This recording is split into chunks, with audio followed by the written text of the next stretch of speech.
Welcome to Dominion Christian Center, where living overall is good. Worship with us at 7199 Raleigh Millington Road, Millington, Tennessee at 9:30 a.m. every Sunday. Now, join Pastor Hardaway and the DCC family live from our sanctuary.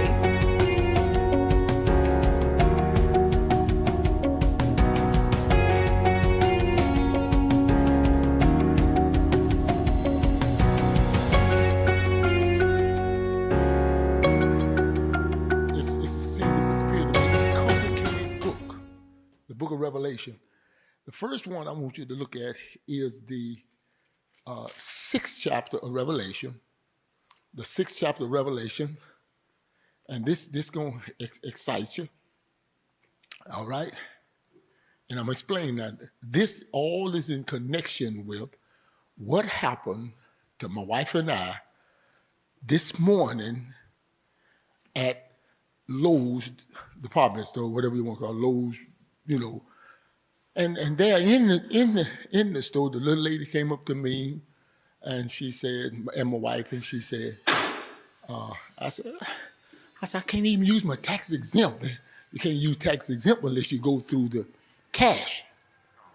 You have to go through the cash thing, and the cash thing had been shut down for about 2 weeks over there.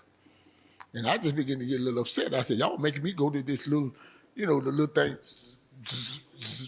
And it'll deal with the military, but it won't give you tax exempt. But then they said you can go to the place to return, and you can customer service, and they'll let you do it. But long story short, she began to talk about all of the stores. What was it? Kmart, Lowe's, Penny's. You just start naming. Who you say? TJ Maxx. You start naming them. They are going cashless.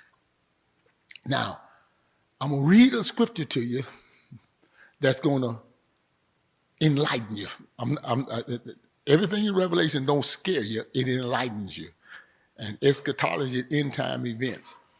And I'm going to ask you all some questions about, before I read it, what are all of the means that we can pay or exchange cash without using cash? Cash apps, what else? Zelle. PayPal. Who? Chimes. What is this thing that you're sitting on TV? It comes on and says, take your phone and click on this and you can that. Yeah. Mm-hmm. I asked QR code. I asked my friend Pastor Robert Cole. He had his 25th anniversary or something like that. And anyway, I told his daughter, I said, send me his Cash App, and she sent me that PR code. He ain't got no money yet, because I got to call him. I said, I don't know how to use that thing. I don't, huh? I know, but how he going to get his money?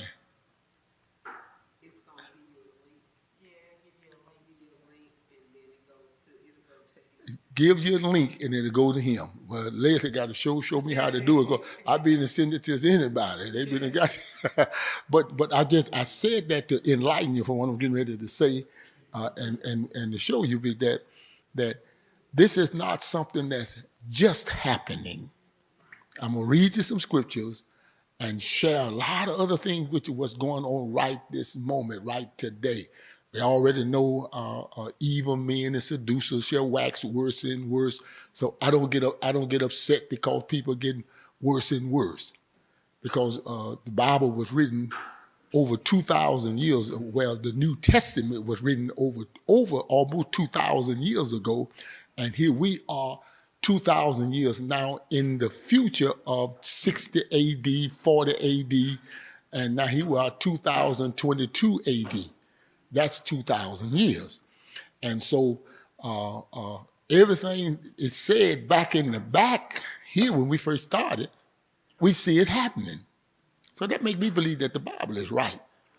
I understand a lot of stuff about it. We'll get into that later. Now, when she said that, turn to the 6th chapter of the book of Revelation. The 6th chapter.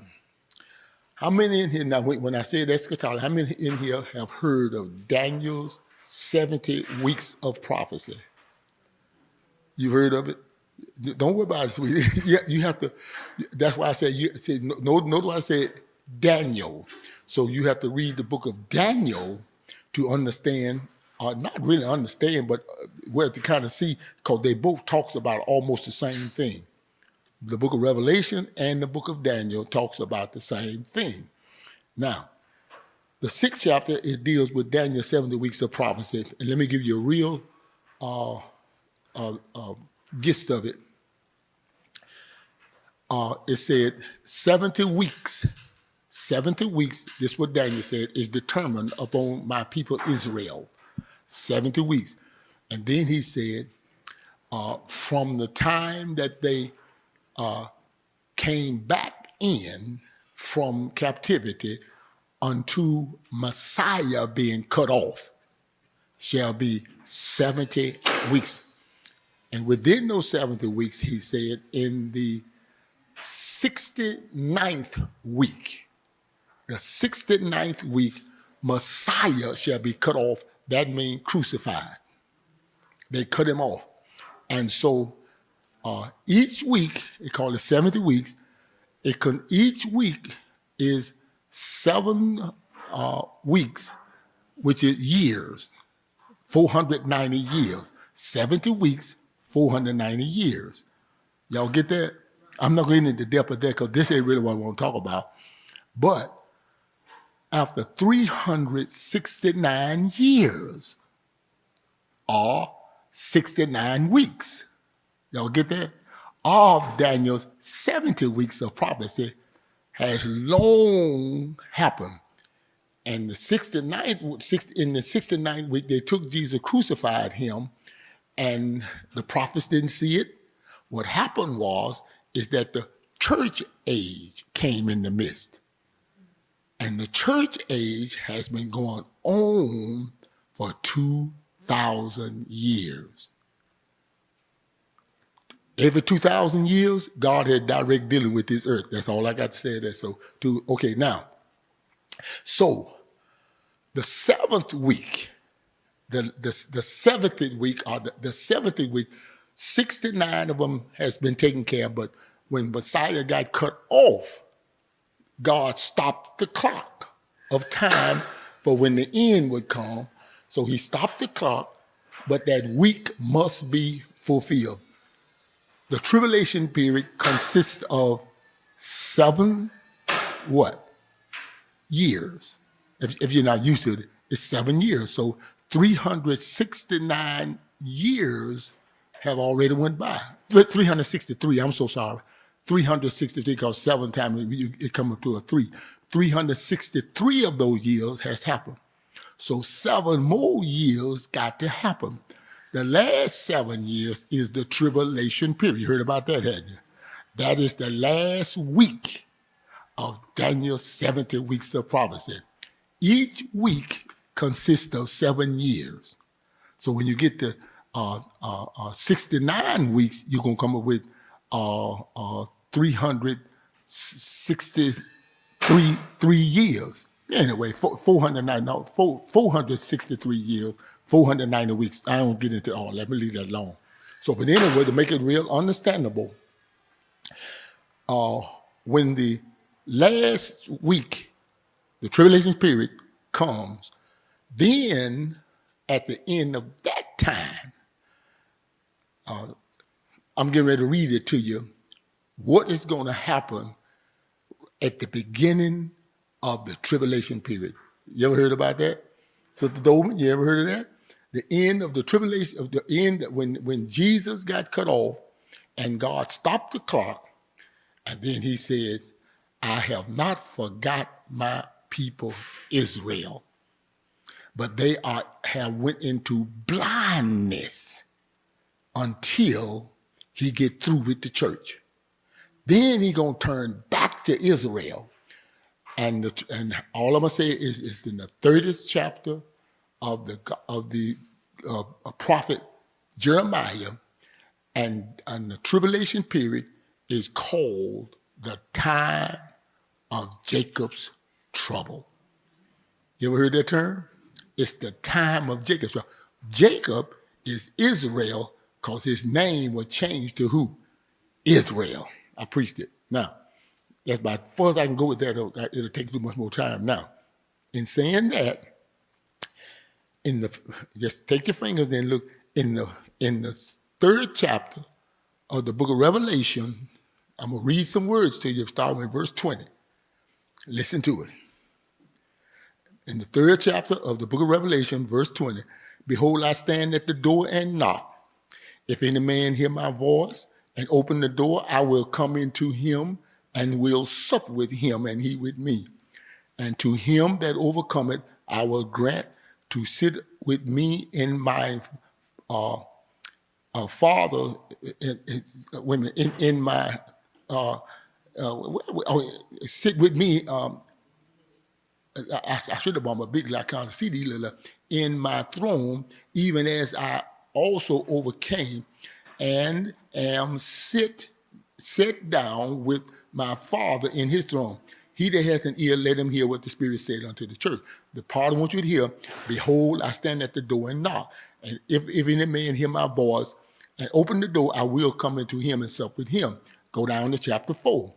Listen to verse now. Now, he's standing at the door and knock. Here's a quickie. He came. Jesus was, when he came, he was, if you go back and read chapter 2, or even chapter 1, you'll see that he was standing in the midst of the candlesticks. And the candlesticks is the 7 churches. And the candle, so he said he was in the midst. But after all of these years, 2,000 years, the Bible says he's at the door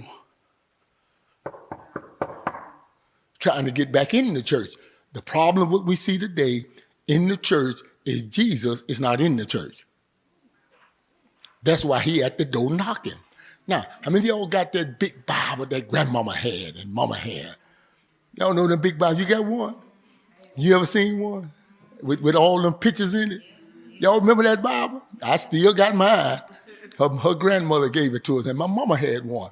And if you look at that picture, look real close at that picture, the one who drew that picture shows him knocking at the door, but there is no knob outside. You look at it real close, there's no knob outside, meaning Jesus can't get in, he can't break in. The only way that door can open is how? You got to let him in. That's a powerful stuff, y'all. Now, so there he is, saying in chapter 3, verse 20, I stand at the door and knock. And I could take you to the chapter over there, say he's in the midst, that's over there in chapter 1, verse 3, and in the midst of the 7 candlesticks, and in the midst. Well, anyway, now, listen what happened in chapter 4, verse 1. These are the things which shall be hereafter. All right.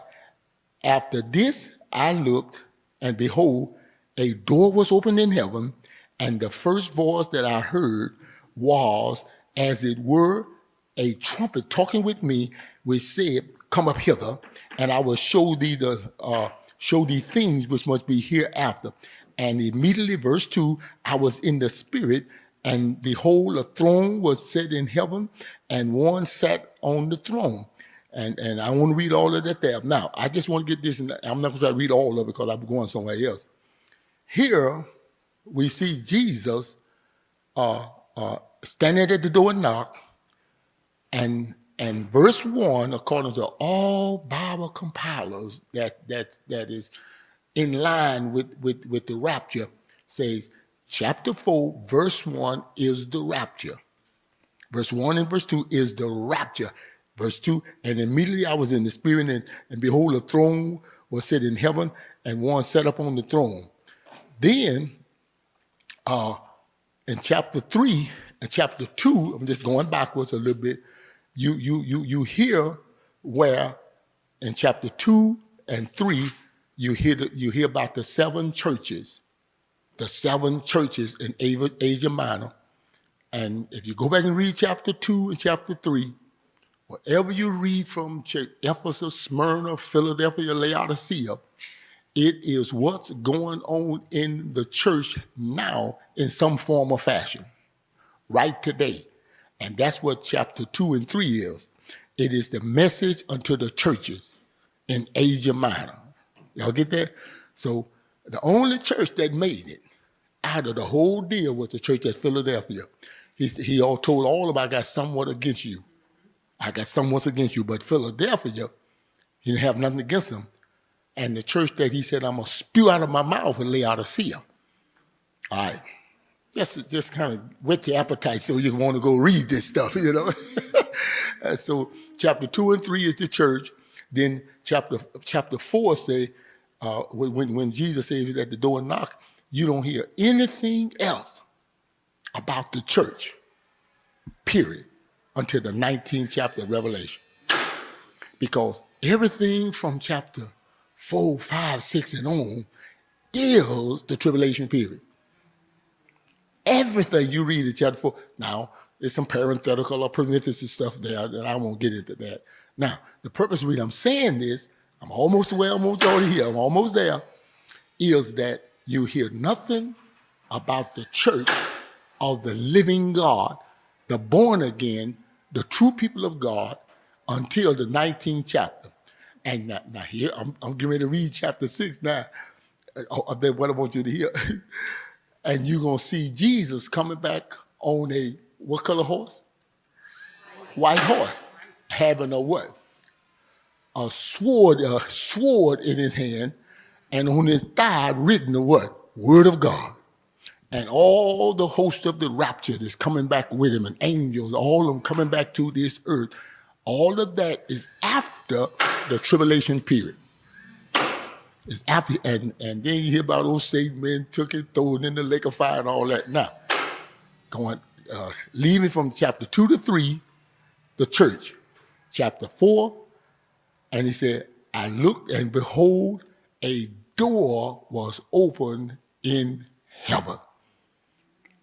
And when that door was opened, this is talk about the rapture, you hear nothing about the church of the living God from chapter 4 all the way to chapter 19. Because where's the church? In heaven. I saw a door open in heaven. So the church is gone. And then the next time you hear about the church is coming back. It got out here somewhere. It got out here in chapter 4. Now here it is. Concerning what the woman said to me. When that happened, if the church got raptured in chapter 4, listen to me real good. Listen to this. Suppose I was coming up to work the church today. I looked over that cross where they putting all that dirt over there, and I saw the people pulling their big combines up, getting ready to get that corn, and they're getting ready to get the cotton. So the mass majority of farmers believe in God and are saved. Because if God don't send the rain, the sun, they ain't getting nothing. And here's the picture. If the rapture took place in chapter 4 and the mass majority of the farmers is gone, it's going to be a what? Famine. Now listen to chapter 6. Look at me. You don't hear nothing about the church again until the 19th chapter of Revelation. Why did this woman say what she said today? Because they don't really, they see it, but what's happening? What's going on? They came to me, she said, don't tell nobody I said that. Then she said, please don't tell nobody I said that. I said, ma'am, I ain't gonna tell nobody. Now, listen to chapter 6. Listen. I'm not trying to get it all. In verse 1, he said, and I saw when the Lamb opened one of the seals, it's 7 seals in all, and I heard, as it were, the noise of thunder, one of the 4 beasts saying, come and see. And I saw and behold a what? And he that sat he that sat on him had a what? And a what? Crown was given unto him, and he went forth conquering and to conquer. Wisdom cometh right now. The church is gone, and here come a person is riding on a horse. Now, let me give you a little more what's going to happen in the rapture. A lot of people don't even fathom this. If every freeway turnpike in the world, people driving their cars, and the rapture take place. Have you ever thought about that? And airplanes, trains, boats, cars, trucks, and all the born again sitting in all these vehicles and all of these airplanes in the air, and all of a sudden, they're going. The airplane in the air all by itself. The cars on the expressway just going, you're getting ready to go on the curb, the car just going, car ain't going to turn by itself. What you're going to have in a moment, listen to me real good, in the twinkling of an eye. 1 Corinthians 15 chapter, in a moment, in the twinkling of an eye, utter chaos in the whole world, over the whole world. And here come, let's just say Putin. Here come Putin. Let's say Putin. Yeah, he gonna be in there. He go, look, you know what he gonna do? He gonna call all his generals. I don't think Trump gonna make this round. And he gonna call all his generals, and guess what he getting ready to do? They gonna call the codes in every country in this world, because they gonna think somebody attacked them. Because the masses of people in every country going to be dead. It's going to be utter chaos. And in 1 Corinthians, the 15th chapter, verse 51, 52, in a moment, in the twinkling of an eye, we shall be caught up. Boom. I mean, you can't snap your finger. That's too slow. Moment, y'all heard me say it across the pulpit, now you're getting it, is the Greek word is atom. It is an atom of time that the rapture is going to take place.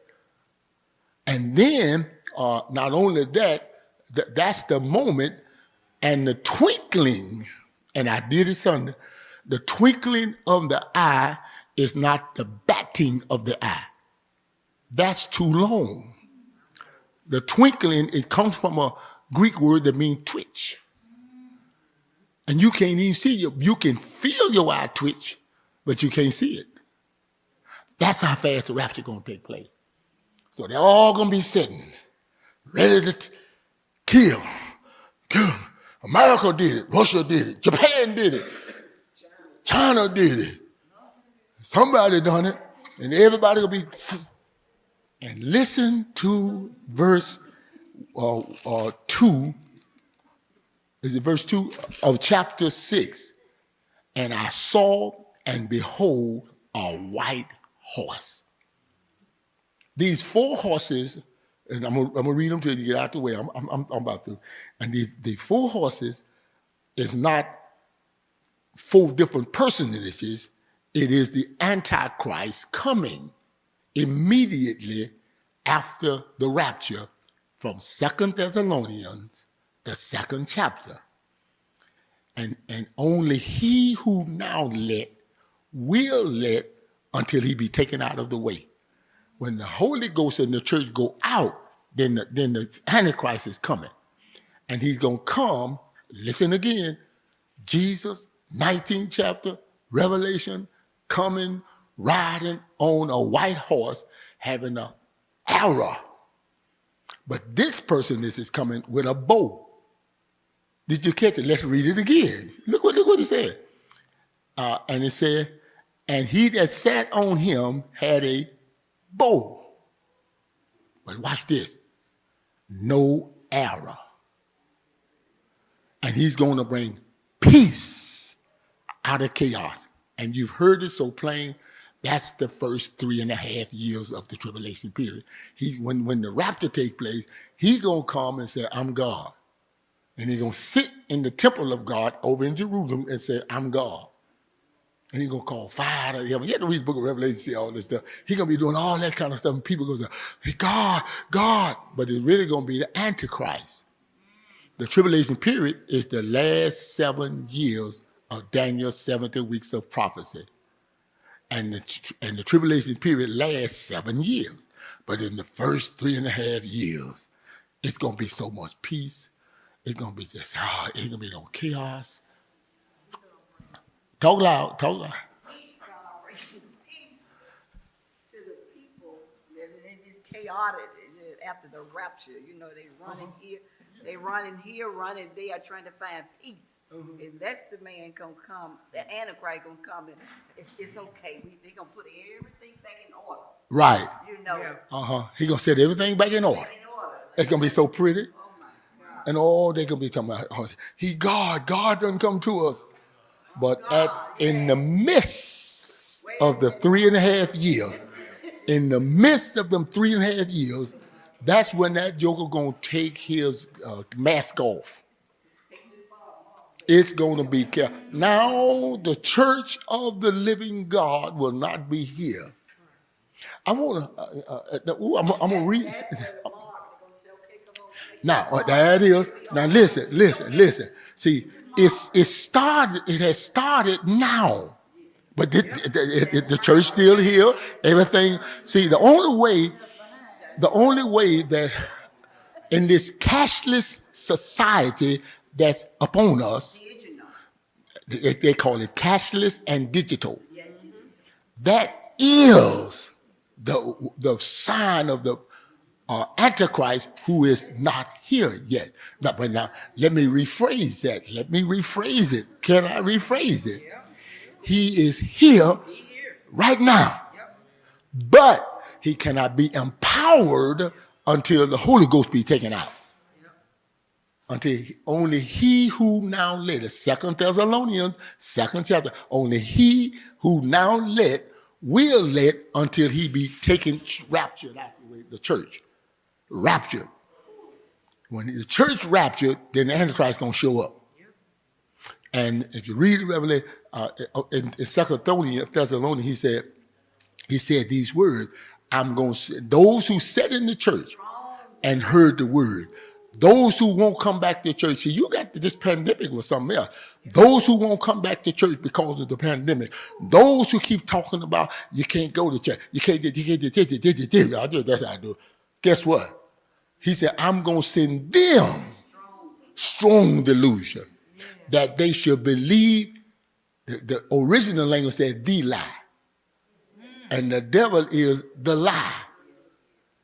Because they received not the love of the truth, that they all might be damned. I'm telling you what the Bible says. We are living, and listen, don't get scared. Brother Rollins said, don't get scared. These are exciting times. Because the Bible, if you're born again, you're going out of here. And sometimes it looks like they don't want, so what? They don't want it. So what? Well, I don't talk too much, y'all. Wait, baby, I got something to do. I'm recording. Okay, she gets excited. She wants to talk so bad. Now, I read that, and if you read the third seal, you find out about a black horse. It said, and when he had verse 5, and when he had opened up the third seal, I heard the third beast say, "Come and see." And I beheld, and lo, a black horse, and he that sat upon him had a pair of what? Y'all, Revelation, the 6th chapter, verse 5, he had a pair of what? Balances in his hand. And listen what happened when the rapture took place. He had a pair of balances in his hand, and I heard a voice in the midst of the four beasts say, a what? Measure of wheat for a penny, and 3 measures of barley for what? And see thou hurt not the oil and wine. What is that? If the rapture took place and the farmers is gone, there'll be a food shortage. There's going to be a food shortage, clothes shortage, every shortage, everything in the world gonna be a shortage.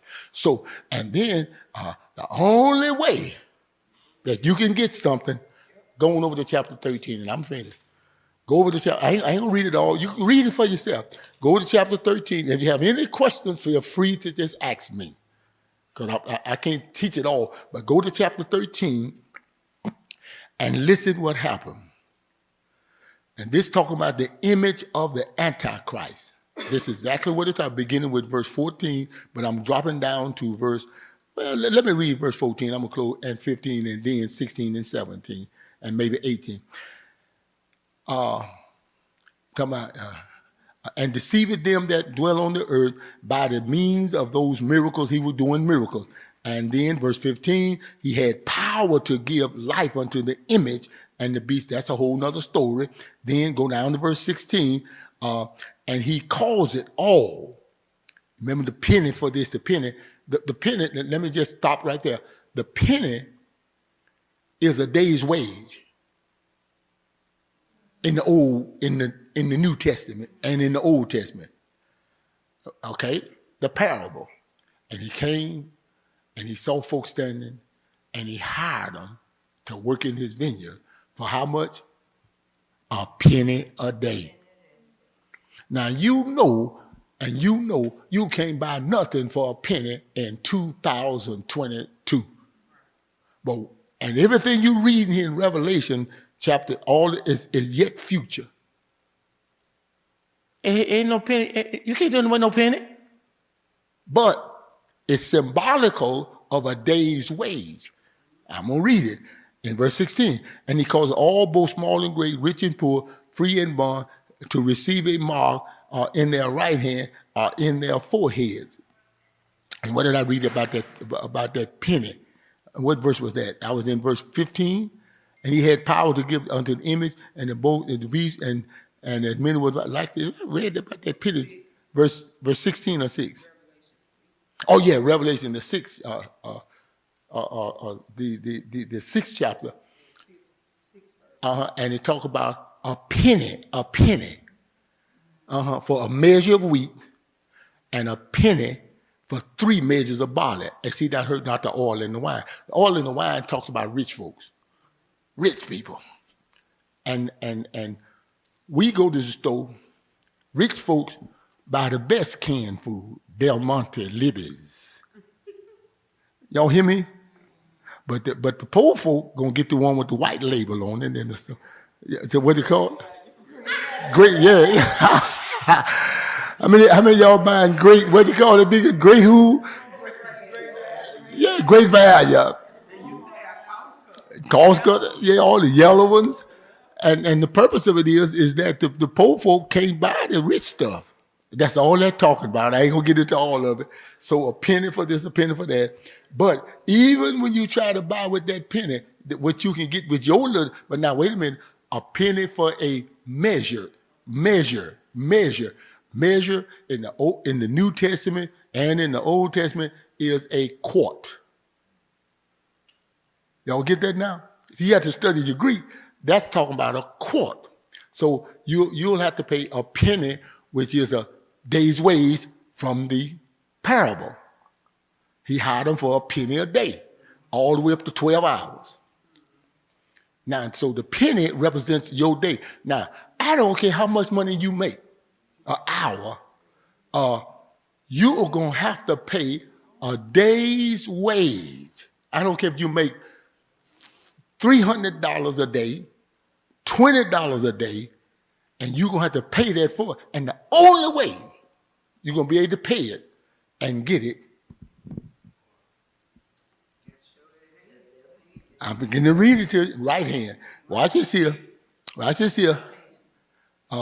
16, verse 16, chapter 13, and he calls it all, both small and great, rich and poor, free and bond, to receive a mark in their right hand or in their forehead, and that no man might buy or sell, save he that what? Had the mark or the name of the beast and the number of his name. And watch this here. This gonna blow your mind. Verse 18, here is wisdom. Jesus Christ made unto us wisdom, sanctification, righteousness, that was redemption, right? And here is wisdom. Let him that had understanding count the number of the beast, the one on the horses, and his number, and count the number of the beast, for it is the number of a man. Watch this. I'm finished. And his number is what? 600, 6. What is that? 666. Now, we know that. Who was created on the sixth day?